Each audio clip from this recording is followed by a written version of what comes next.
सहस्रशीर्षा पुरुषः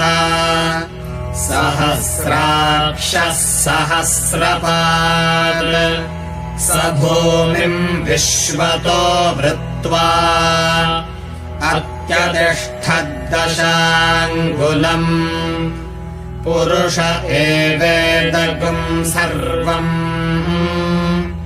यद्भूतं यच्च भव्यम् उतामृतत्वस्येषा नः यदन्नेनातिरोहति एतावानस्य महिमा अतो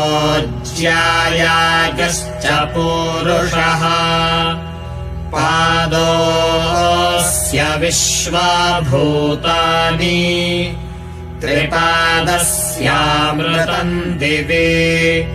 त्रिपादो